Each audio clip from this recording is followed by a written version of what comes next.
এই সূরার 4 নম্বর আয়াত থেকে 8 নম্বর আয়াত পর্যন্ত আল্লাহ সুবহানাহু ওয়া তাআলা বনি ইসরাইল সম্প্রদায়ের উত্থান এবং পতন সম্পর্কে আলোচনা করেছে। এর আলোকেই এই সূরাটির নাম রাখা হয়েছে সূরাতুল বনি ইসরাইল। সুবহানাল্লাহ করেছে। তবে এই সূরাটির আরেকটি নাম হলো সূরাতুল ইসরা, মানে হলো রাত্রিকালীন ভ্রমণ। এই সূরার প্রথম আয়াতের মধ্যে আল্লাহ সুবহানাহু ওয়া তাআলা আমার আপনার প্যারা হাবিব সাল্লাল্লাহু আলাইহি ওয়াসাল্লামকে যে মহিমান্বিত মেরাজ দান করেছে, সেই মেরাজ সম্পর্কে আলোকপাত করেছে, যার কারণে এই সূরার নাম রাখা হয়েছে। আরেকটি নাম হলো সূরাতুল ইসরা। সুবহানাল্লাহ, যে যাকে আল্লাহ সুবহানাহু ওয়া তাআলা রাত্রিকালীন ভ্রমণ করিয়েছেন। এখন এই সূরার ফজিলত কি, গুরুত্ব কি? উম্মুল মুমিনিন হযরত আয়েশা সিদ্দিকা রাদিয়াল্লাহু তাআলা তিনি বলেন, রাসূলুল্লাহ সাল্লাল্লাহু আলাইহি ওয়াসাল্লামের প্রতিদিনের একটি আমল ছিল, সেটি হলো রাসূলুল্লাহ সাল্লাল্লাহু আলাইহি ওয়াসাল্লাম যখনই তিনি বিছানায় ঘুমাতে যাইতেন, বিছানায় ঘুমাতে যাওয়ার আগে, শোয়ার আগে রাসূলুল্লাহ সাল্লাল্লাহু আলাইহি ওয়াসাল্লাম অবশ্যই দুটি সূরার কিছু অংশ হলেও তেলাওয়াত করতেন। এর মধ্যে একটি সূরার নাম হলো সূরাতুজ জুমার, আর 2 নাম্বার হলো এই সূরাতুল বনি ইসরাইল। সুবহানাল্লাহ, এই দুটি সূরার কিছু অংশ হলেও প্যারা হাবিব সাল্লাল্লাহু আলাইহি ওয়াসাল্লাম তিনি তেলাওয়াত করতেন। এখন এই সূরাটি আল্লাহ পাক কেন নাজিল করেছেন, কারণ কি? তাফসীরের কিতাবের মধ্যে এসেছে, সুলাইমান ইবনে আশআদ বর্ণনা করেছেন, আল্লাহ সুবহানাহু ওয়া তাআলা রাসূলুল্লাহ সাল্লাল্লাহু আলাইহি ওয়াসাল্লামকে বললেন, হে আমার প্যারা হাবিব, আপনাকে কি বলে সম্বোধন করলে আপনি বেশি খুশি হবেন? রাসূলুল্লাহ সাল্লাল্লাহু আলাইহি ওয়াসাল্লাম আল্লাহ সুবহানাহু ওয়া তাআলাকে বললেন, আল্লাহ আপনি আমার মালিক, আর সেই হিসাবে আপনি যদি আমাকে গোলাম বলে সম্বোধন করেন, আপনি যদি আমাকে গোলাম হিসাবে গ্রহণ করে নেন, এতেই আমি খুশি হয়ে যাব। সুবহানাল্লাহ, গোলাম। আল্লাহ সুবহানাহু ওয়া তাআলার কাছে রাসূলুল্লাহ সাল্লাল্লাহু আলাইহি ওয়াসাল্লামের এই চাওয়াটা এত ভালো লেগে গেল, ইন দি মিন টাইম আল্লাহ সুবহানাহু ওয়া তাআলা আমার আপনার প্যারা হাবিবের উপরে এই সূরাতুল বনি ইসরাইল নাজিল করে প্রথম আয়াতের মধ্যেই আল্লাহ পাক আমার আপনার প্যারা হাবিবকে গোলাম বলে সম্বোধন করল। সুবহানাল্লাহ, আমার সাথে সবাই পড়ুন, আউযু বিল্লাহি মিনাশ শাইতানির রাজিম, বিসমিল্লাহির রাহমানির রাহিম, সুবহানাল্লাযী আসরা বিআবদিহি লাইলাম মিনাল মাসজিদিল হারাম।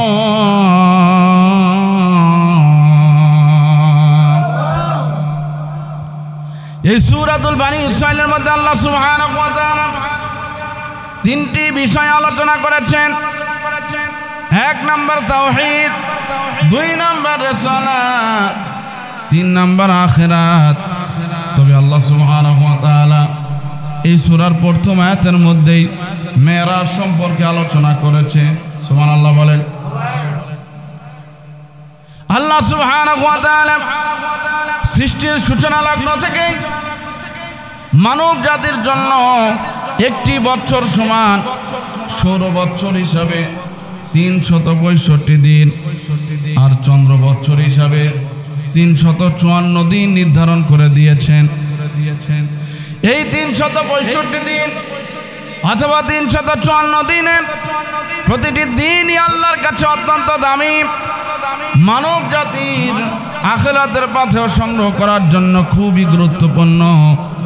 কিন্তু তারপর আল্লাহ সুবহানাহু ওয়া তাআলা কিছু দিনকে কিছু দিনের উপরে আর কিছু রাতকে কিছু রাতের উপরে বেশি মর্যাদা বা ফজিলত দিয়েছেন। বলেন সুবহানাল্লাহ। তো দিনের মধ্যে সবচাইতে ফজিলতপূর্ণ দিন হলো ইয়াউমে আরাফার দিন। আর রাতের মধ্যে আল্লাহ সুবহানাহু ওয়া তাআলা সবচাইতে ফজিলতপূর্ণ রাত বানিয়েছেন লাইলাতুল কদরের রাতকে। তবে এছাড়াও আল্লাহ সুবহানাহু ওয়া তাআলা আরো কয়েকটি রাতকে মহিমান্বিত করেছেন, মর্যাদাপূর্ণ বানিয়েছেন। এর মধ্যে একটি গুরুত্বপূর্ণ রাত হলো লাইলাতুল মেরাজের রাত, অর্থাৎ যেই রাত্রে আল্লাহ সুবহানাহু ওয়া তাআলা আমার আপনার প্যারা হাবিবকে মেরাজ দান করেছে। বলেন সুবহানাল্লাহ।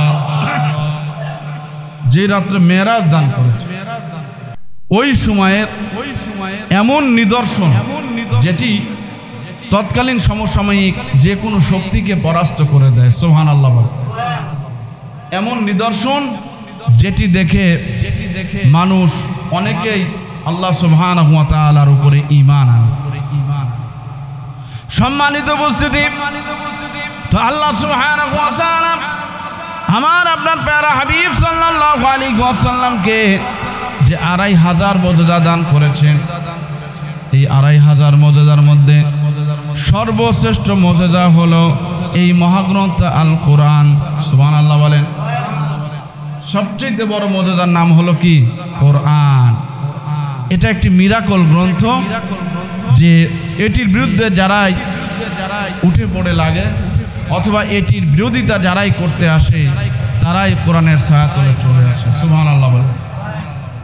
দুই নাম্বার, আল্লাহ সুবহানাহু ওয়া তাআলা আমার আপনার প্যারা হাবিব সাল্লাল্লাহু আলাইহি ওয়াসাল্লামকে এই মহাগ্রন্থ আল কোরআনের পরে সবচেয়ে যে বড় মহিমান্বিত মর্যাদা দান করেছেন ওটার নামই হলো এই মেরাজ। সুবহানাল্লাহ বলেন। ওটার নাম কি? মেরাজ। পয়গম্বর হযরত আদম আলাইহিস সালাতু ওয়াস সালাম থেকে নিয়ে নবী হযরত ঈসা আলাইহিস সালাতু ওয়াস সালাম পর্যন্ত যত নবী আলাইহিস সালাতু ওয়াস সালাম দুনিয়াতে মানব জাতিকে ইসলামের দাওয়াত দিয়েছেন, কালেমার দাওয়াত দিয়েছেন, সমস্ত নবী আলাইহিস সালাতু ওয়াস সালামরা মানব জাতিকে ঈমানের দাওয়াত দিয়েছেন। ঈমান বিল গায়বের উপরে তারা জান্নাত না দেখে মানুষকে আল্লাহর জান্নাতের দিকে ডেকেছেন, তারা জাহান্নাম না দেখে মানুষকে জাহান্নামের ভয় দেখিয়েছেন।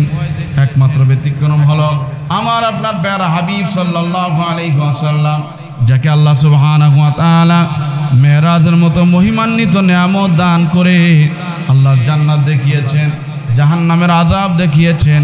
শুধু তাই না, আল্লাহ সুবহানাহু ওয়া তাআলা 7টি আসমান 7টি মহাশূন্যকে ভেদ করে আল্লাহ তার দিদার দিয়েছে। এজন্য আমাদের নবী তিনি ঈমান বিল গায়ব না, তিনি জান্নাত এবং জাহান্নামের আযাব, জান্নাতের নিয়ামত এবং জাহান্নামের আযাব দেখে মানুষকে সেদিকে আহ্বান করেছেন, সতর্ক করেছেন। এজন্য আর আমাদের নবীর একজনের দেখাই গোটা বিশ্ববাসীর জন্য যথেষ্ট। সম্মানিত উপস্থিতি, তো আল্লাহ সুবহানাহু ওয়া তাআলা এই মহাগ্রন্থ আল কোরআনের 2টি সূরার মধ্যে মেরাজ সম্পর্কে আলোচনা করেছে। এর মধ্যে 1 নাম্বার হলো এই সূরাতুল বানী ইসরাঈলের প্রথম আয়াত, আর 2 নাম্বার হলো সূরাতুন নাজমের 9 থেকে 11 নাম্বার আয়াত। 3টি আয়াতের মধ্যে আল্লাহ সুবহানাহু ওয়া তাআলা মেরাজ সম্পর্কে আলোকপাত করেছে। সুবহানাল্লাহ বলেন। আর প্যারা হাবিব সাল্লাল্লাহু আলাইহি ওয়াসাল্লামের হাদিস সমূহের মধ্য থেকে প্রায় 60টি হাদিসের মধ্যে 31 জন সাহাবী থেকে হাদিস এসেছে। সুবহানাল্লাহ বলেন।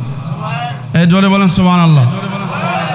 এখন রাসূলুল্লাহ সাল্লাল্লাহু আলাইহি ওয়াসাল্লামের এই যে মেরাজ, এই মেরাজটা কিভাবে সংগঠিত হয়েছে, সংগঠিত হওয়ার প্রেক্ষাপটটা কি?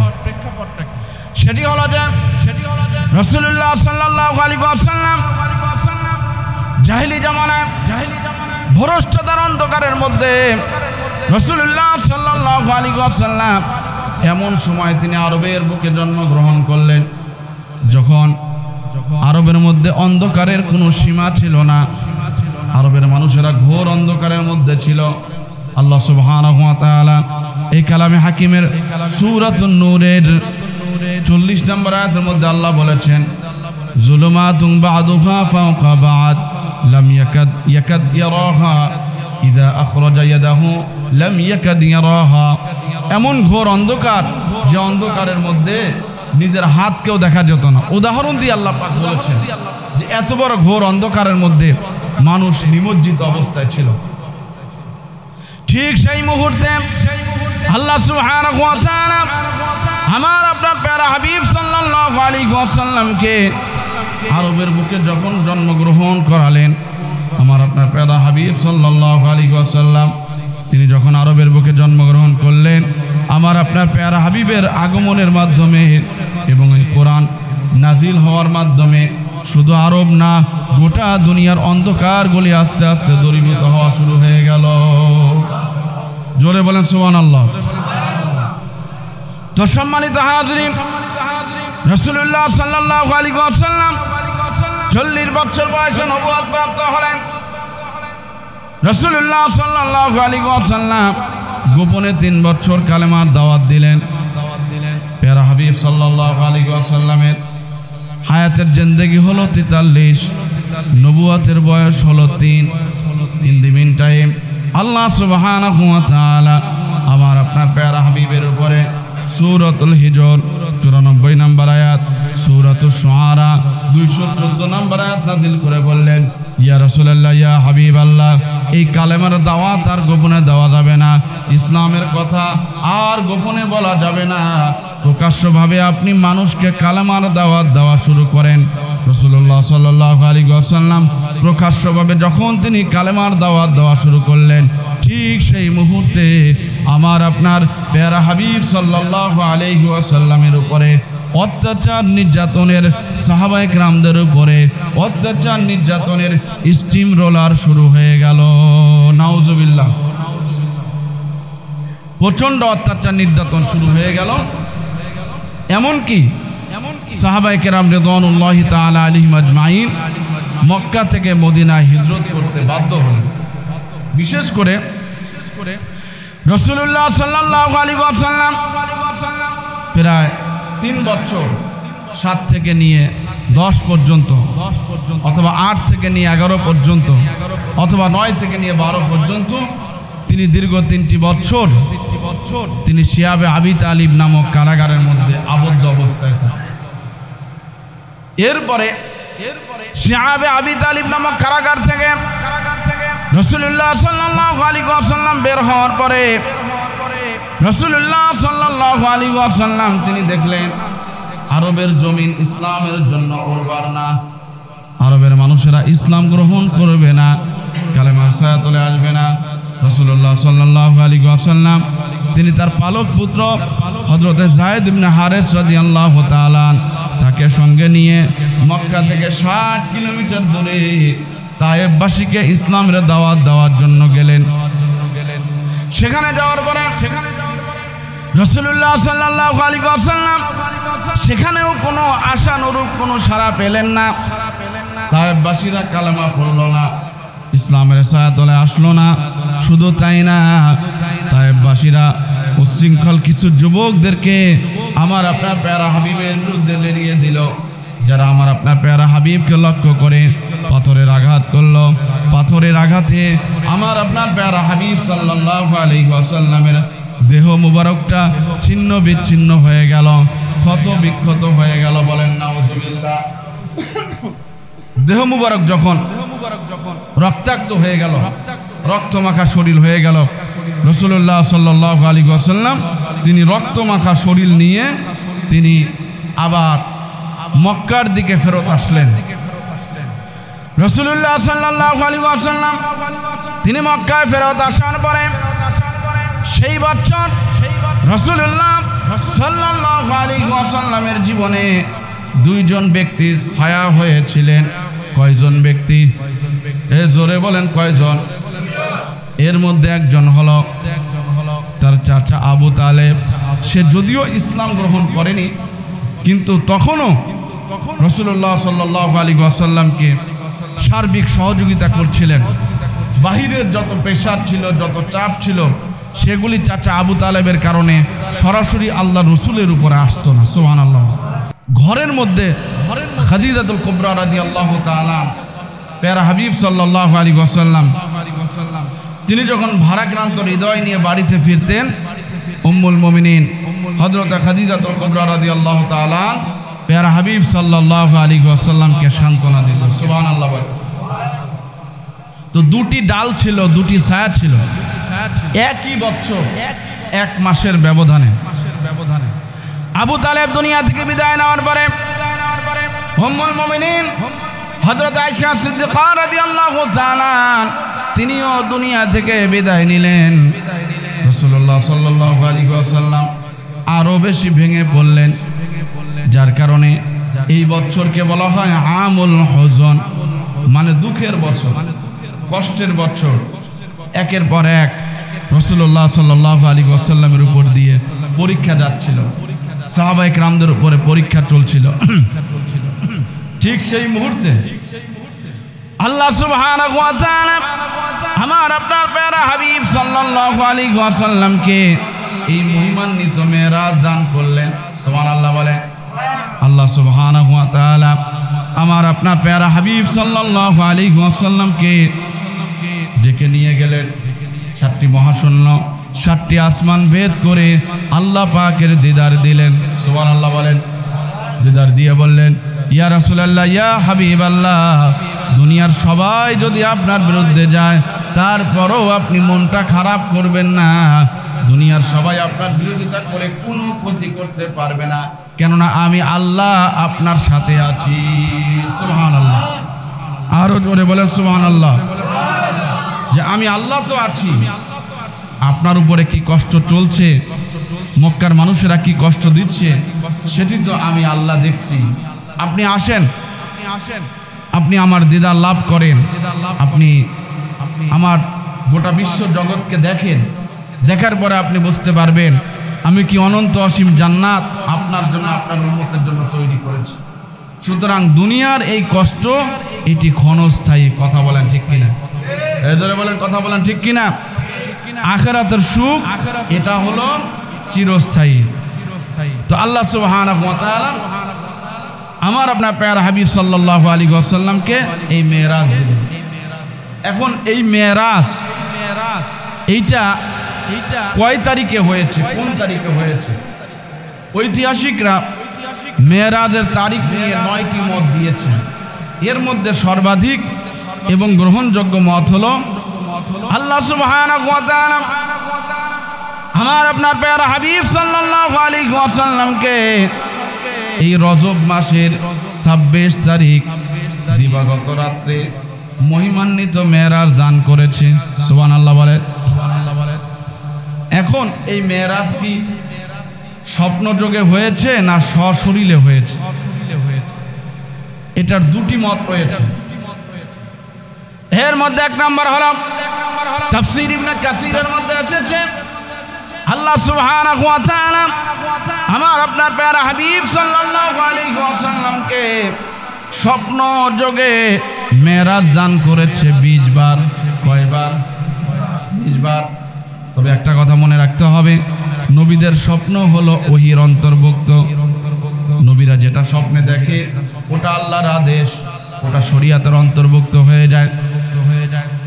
আর সশরীরে আল্লাহ সুবহানাহু ওয়া তাআলা আমার আপনার প্যারা হাবিব সাল্লাল্লাহু আলাইহি ওয়াসাল্লামকে মেরাজ দিয়েছেন একবার। কয়বার? তবে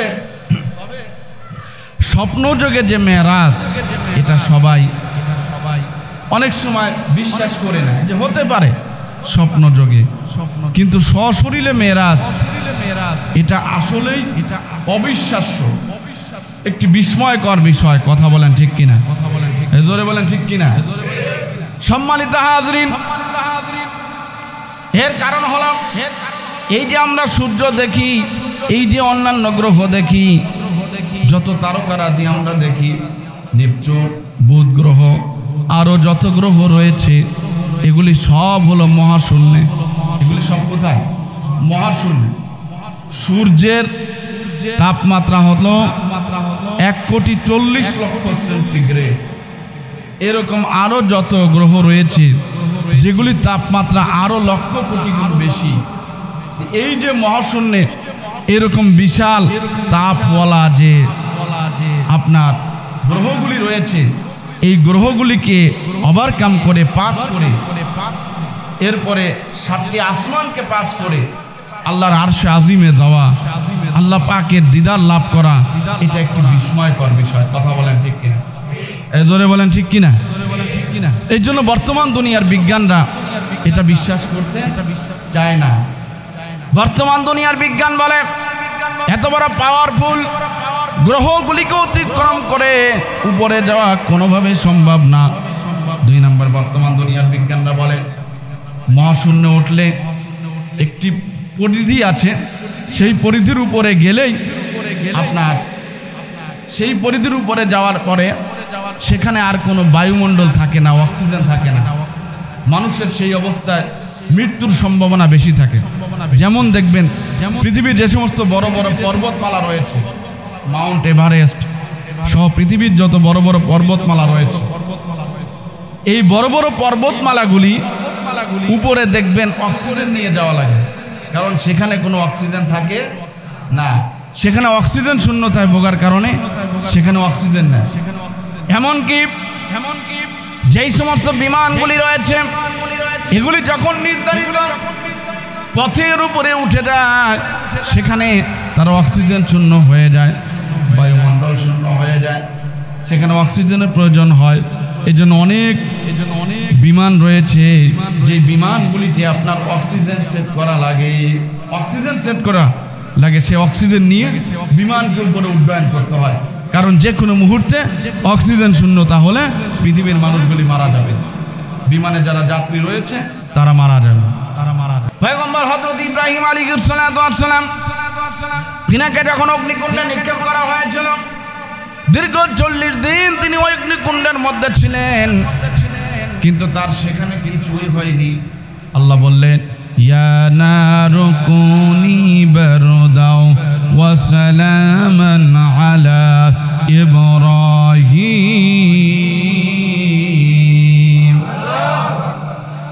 পয়গম্বর হযরত ইব্রাহিম আলাইহিস সালাম বিশাল অগ্নিকুণ্ডের মধ্যে বসে আছেন, এক বিন্দু পরিমাণ তার কোনো ক্ষতি হচ্ছে না, অক্সিজেনের কোনো সংকট হচ্ছে না, এমনকি সেখানে তার একটি পশমও পড়ে নাই। সুবহানাল্লাহ বলেন। এই যে ইব্রাহিম আলাইহিস সালামের দীর্ঘ 40 দিন অগ্নিকুণ্ডের মধ্যে অবস্থান করা, এটাও কিন্তু কোনো অংশে বিস্ময়কর কম নয়। কথা বলেন ঠিক কি নয়? পয়গম্বর হযরত ইউনূস আলাইহিস সালাম দীর্ঘ 40 দিন মাছের পেটের মধ্যে অবস্থান করা, এটাও কিন্তু কোনো অংশে কম বিস্ময়কর না। কিন্তু আল্লাহ সুবহানাহু ওয়া তাআলা কালামে হাকিমের মধ্যে এই ঘটনা বর্ণনা করতে গিয়ে আল্লাহ পাক কখনো সুবহানাল্লাহ বলে নাই, বলছেন? এই যে অগ্নিকুণ্ডে নিক্ষেপ হওয়ার কথা আল্লাহ বলেছেন, কিন্তু সুবহানাল্লাহ বলেন নাই। আল্লাহ নিজে সুবহানাল্লাহ বলেন নাই। আবার পয়গম্বর ইউনূস আলাইহিস সালাম তিনি মাছের পেটে অবস্থান করেছেন, সেখানেও অক্সিজেনের সংকট ছিল, সেখানেও কিন্তু আল্লাহ সেই ঘটনা বলতে গিয়ে আল্লাহ সুবহানাহু ওয়া তাআলা কালামে হাকিমের মধ্যে সুবহানাল্লাহ বলেন নাই। কিন্তু একমাত্র ব্যতিক্রম এই মেরাজের ঘটনা, যে ঘটনা বলতে গিয়ে আল্লাহ সুবহানাহু ওয়া তাআলা শুরুটাই করেছেন সুবহানাল্লাহ। সুবহানাল্লাহ আমার সাথে সবাই বলুন, আউযু বিল্লাহি মিনাশ শাইতানির রাজিম, বিসমিল্লাহির রাহমানির রাহিম, সুবহানাল্লাযী আসরা বিআবদিহি লাইলান মিনাল মাসজিদিল হারাম।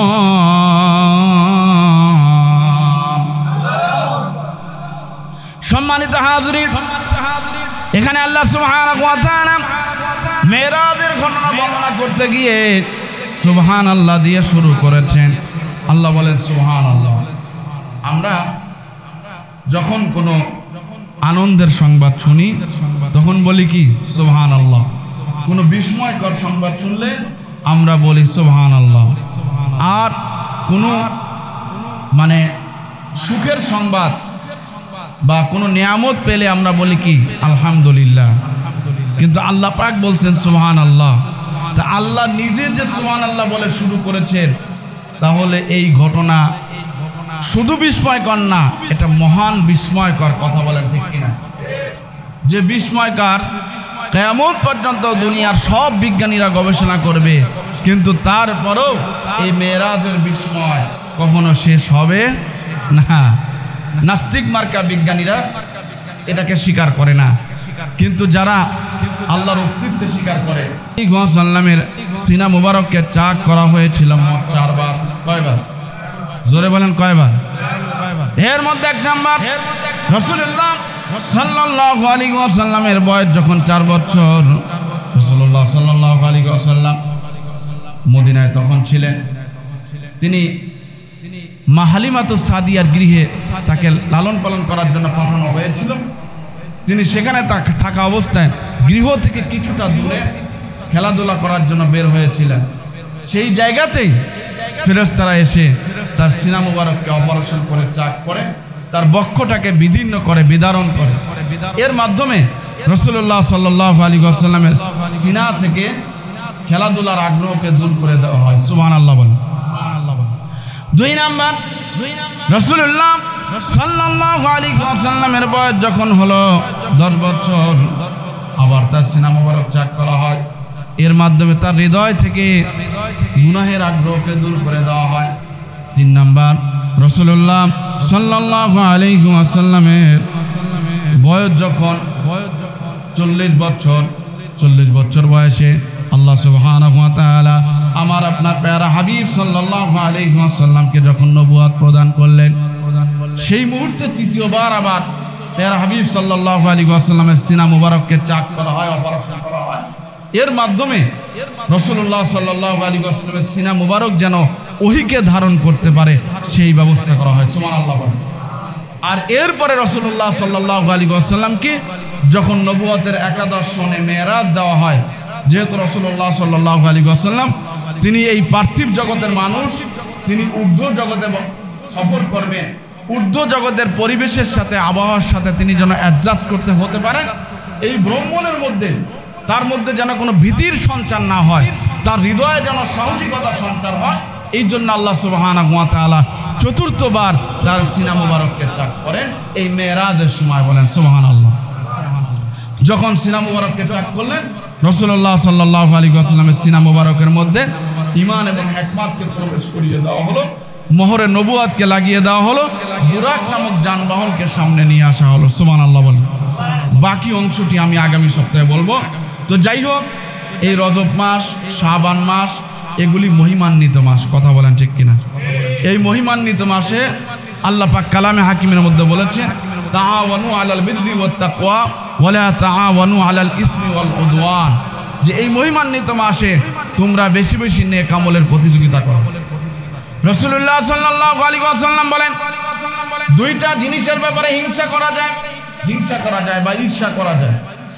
যে 2টা জিনিস অন্য কোনো বান্দার মধ্যে যদি থাকে, তাহলে সেটার ব্যাপারে হিংসা করা যায়, ঈর্ষা করা যায় বা প্রতিযোগিতা করা যায়। এর মধ্যে 1 নাম্বার হলো, কেউ যদি কোরআনের আলেম হয় অথবা কোরআনের হাফেজ হয়, সেই ব্যাপারে নিজের মধ্যে ইচ্ছা করা যায়, আমি কোরআনের আলেম হব, হাফেজ হব, অথবা আমার সন্তানকে আলেম বানাবো, হাফেজ বানাবো।